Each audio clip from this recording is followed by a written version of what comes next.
Vamos dar um contexto geral, uma linha do tempo, claro que com a tua visão, com a tua percepção do que está acontecendo, até chegar no dia de hoje. Um resumão, e aí a partir daí a gente começa as perguntas. Foi pro Paulo ou foi para mim? Para você, com o Paulo, ele pode te ajudar e complementar, Ah, mas eu, tá. eu queria, a partir da tua visão, daí dos Estados Unidos, o que aconteceu desde aquele dia que você participou aqui, quando teve a votação para o Bolsonaro, até hoje, o que está acontecendo? Vamos lá. Eu, de fato eu tenho uma entrada muito boa aqui a diversas autoridades americanas, porque basicamente desde antes de 2018 até eu tenho trabalhado esses contatos internacionais, né? Sempre vi muito valor em fazer esse tipo de coisa, porque eu vi que a esquerda acaba fazendo isso de maneira muito mais organizada, né? Eu até costumava falar, o que sai na Folha de São Paulo é o que sai no Le Monde, no The Guardian, no New York Times, e eles são muito bem conectados. Então, você pode ver, por exemplo, no passado, quando teve aquela campanha lá para a libertação do Lula, o Zanin vivia nos fóruns internacionais, né? Depois até o próprio Boulos foi a Portugal, foi a outros países, e na verdade o que eu estou fazendo aqui é basicamente isso, só que tem algumas diferenças, né, nas nossas atividades em matéria de mérito. Por quê? Porque eu, começando agora a contar essa história propriamente dita, Vilela, o Trump me citou aqui no CPAC. CPAC é o maior evento de conservadores do mundo. Acontece desde 1973, começou com Ronald Reagan. A última versão foi agora em fevereiro, em Washington, D.C., na capital dos Estados Unidos, e o Trump ele me citou no meio do público. Ato contínuo, eu retornei ao Brasil e eu comecei a ver alguns parlamentares de esquerda subindo na tribuna e dando alguma entrevista, subindo o tom, dizendo que eu estava fazendo uma conspiração contra o Brasil, né, um ataque à soberania e tudo isso que vocês conhecem. Então, quinta-feira, por um acaso, dias antes eu havia comprado um voo. Eu liguei para minha esposa, falei, amor, vamos viajar para os Estados Unidos, tem um amigo nosso aqui que está convidando a gente. E aí ela falou, vamos ver um feriado. Só que não tinham muitos feriados prolongados. E aí eu falei com ela, vamos dar uma olhada, ver como é que estão os preços para ir no Carnaval. E os preços estavam bons. Decidimos ir no Carnaval, que é um feriado que o Congresso fica uma semana, basicamente, de recesso. E por coincidência, né, essa passagem que a gente havia comprado pouquíssimos dias antes, na quinta-feira, peguei um voo e vim aqui para os Estados Unidos. Né? Sexta-feira, se não me engano, comecei a ver matérias na imprensa onde o Alexandre de Moraes havia enviado para o PGR uma demanda do líder do PT, né, o deputado Lindbergh Farias, pedindo para apreender o meu passaporte. Como eu já sei o modus operandi do Moraes, onde ele não se importa muito com a lei, porque ele já sabe que é muito difícil a atual composição do Senado fazer o impeachment dele, o que, na minha opinião, seria o mais justo nesse momento, ele mandou o expediente para o PGR responder sim ou não, e deu 5 dias de prazo. Ou seja, ele muito provavelmente não sabia que eu estava nos Estados Unidos. E uma vez aqui, eu esperei o PGR dizer se iria ou não apreender o meu passaporte. Isso seria para esculachar, né? Porque o meu partido já estava me indicando para ser o presidente da Comissão de Relações Exteriores e Defesa Nacional, que, por exemplo, analisará, dentre outros projetos, cerca de 37 acordos que o Lula assinou com Xi Jinping. Algo muito interessante para o atual governo. Então, fiquei aqui, esperei os 5 dias, 6, 7, 8, 9. Veio uma entrevista do PGR, ele falou que ele não julgava o meu caso porque não era relevante. E depois de 18 dias sem resposta, eu anunciei que não retornaria ao Brasil. 2 horas após o meu anúncio, o Procurador-Geral da República, né, Gonê, então declarou que a minha atividade aqui não era ilícita. No mesmo dia, Alexandre de Moraes arquivou o processo. Eles não queriam, Vilela, me dar o rótulo de perseguido. E poderiam falar, né? Eduardo não responde nada ao Brasil, ele não volta porque ele não quer, etc. Deu a chance para emplacar essa narrativa.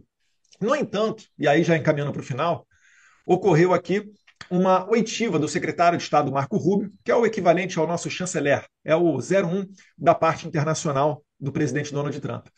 Uma oitiva dele, uma audiência pública no Congresso, em que ele respondeu ao deputado Corey Mills, o qual eu havia encontrado uma semana antes. Ele respondeu que sim, que muito provavelmente o Alexandre de Moraes seria sancionado pelos Estados Unidos. E aí mudou da água para o vinho. O que 2 meses antes não era motivo de uma investigação, agora eles desarquivaram o processo e voltaram a vir atrás de mim, ameaçando com mais de 12 anos de cadeia. porque essa passa de 12 anos de cadeia, somadas todas essas penas que eles me acusam. Estão me acusando de abolição violenta do Estado Democrático de Direito, né? Estão me acusando de coação mediante processo, e tem mais um outro crime ali, acho que é obstrução de Obstrução justiça. de justiça, eu acho.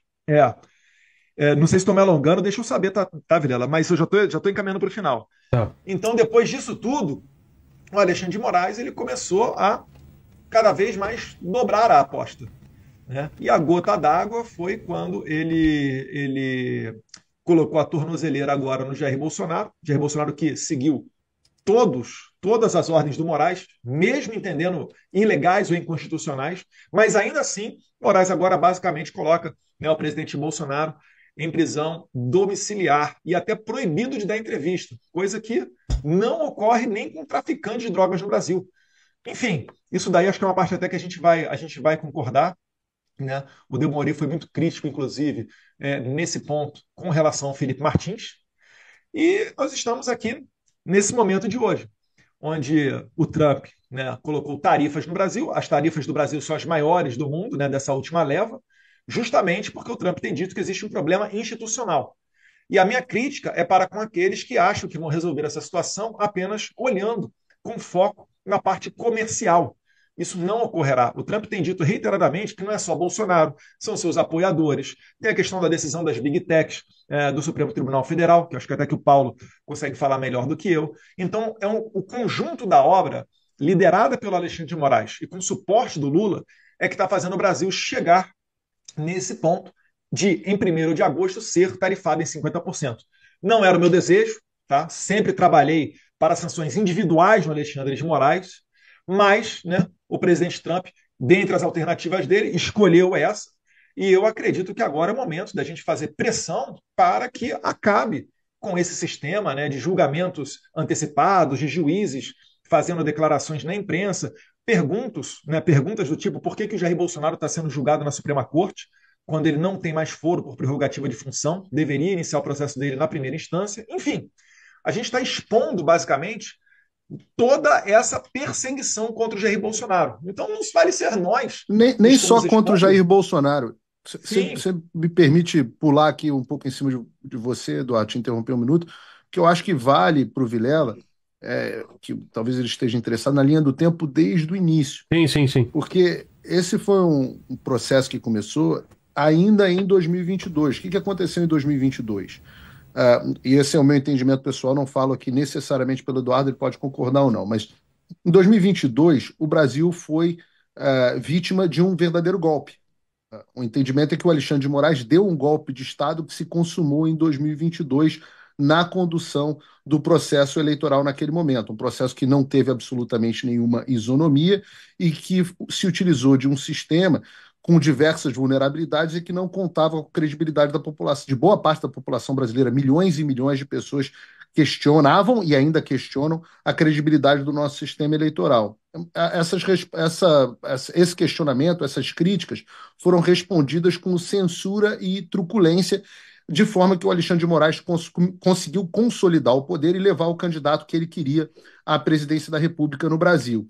O meu entendimento pessoal foi que naquele momento não havia mais instrumentos de reação institucional no Brasil. O presidente Bolsonaro analisou uma série de instrumentos de resposta que estavam contidos dentro da Constituição, isso que as pessoas hoje estão chamando de golpe. O presidente sempre fez questão de ficar dentro das 4 linhas, eu também sempre fiquei dentro das 4 linhas. Eu percebi que o lugar onde nós poderíamos ter algum apoio institucional diplomático seriam os Estados Unidos. O que estava acontecendo nos Estados Unidos naquele momento? Os republicanos tinham acabado de ganhar as eleições de midterm, as eleições de meio de mandato, e recuperado a maioria na Casa dos Representantes, que é a Câmara dos Deputados aqui dos Estados Unidos. Eu olhei e falei, olha, agora a gente tem uma oportunidade, porque até agora a esquerda está agindo sozinha, influenciando pesadamente, inclusive, o processo eleitoral brasileiro, com a ajuda do Joe Biden, dos senadores e deputados democratas, etc, etc. Eu falei, agora é uma oportunidade de contra-atacar. E comecei a ter as primeiras reuniões, naquele momento o deputado Eduardo Bolsonaro ainda não estava, com os parlamentares. Quando o deputado Eduardo Bolsonaro voltou, acho que ele estava viajando naquele momento, final de 2022, eu falei, procurei e falei, olha, você é a pessoa mais bem relacionada que existe dentro dos Estados Unidos. Ninguém dentro dos Estados Unidos tem um relacionamento melhor que o seu. Você já falou no CPAC várias vezes, é respeitado, a família Trump te adora. Você é um cara, a gente precisa unir forças. E o deputado Eduardo Bolsonaro teve a sensibilidade de, naquele momento, falar: você tem razão.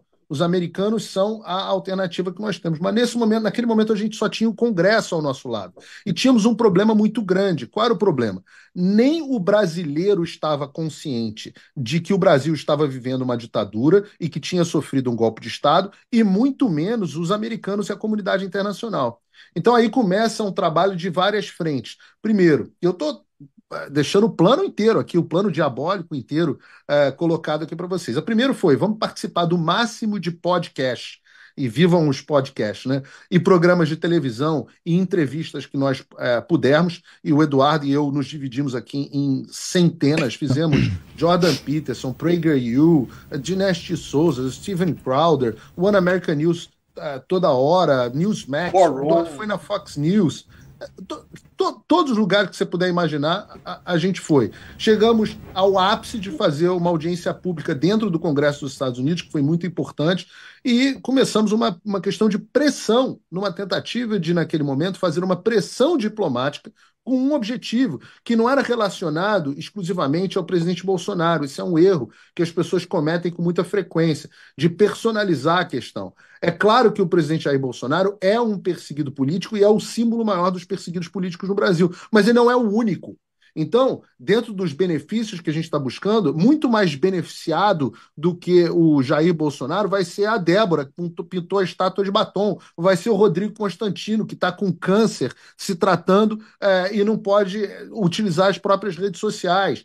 Vai ser o Alan dos Santos, vão ser as senhoras que o Alexandre mandou para o regime fechado de novo na semana passada. Vão ser todos os brasileiros que hoje estão calados porque têm medo de se manifestar. Uma pesquisa inacreditável mostrou no ano passado que 61% dos brasileiros têm medo de expressar suas opiniões nas redes sociais. Então, todas essas pessoas seriam beneficiadas. Bom, chegou o momento da vitória do Donald Trump. Donald Trump venceu as eleições. Então, todos os caminhos que nós estamos utilizando o Congresso passaram a ser focados ao Poder Executivo, onde o Eduardo e eu, pelas relações que nós tínhamos construídos ao longo desse tempo, conseguimos ter portas abertas. E aí nós passamos de novo com esse trabalho de conscientizar o que vinha acontecendo dentro do Brasil. E aí nós fizemos, eu diria aqui, dezenas e dezenas de reuniões no Departamento de Estado, no Departamento de Tesouro, no Departamento de Comércio, explicando, levando documentos, mostrando: olha, essa é a situação do Brasil, esses são os fatos do Brasil.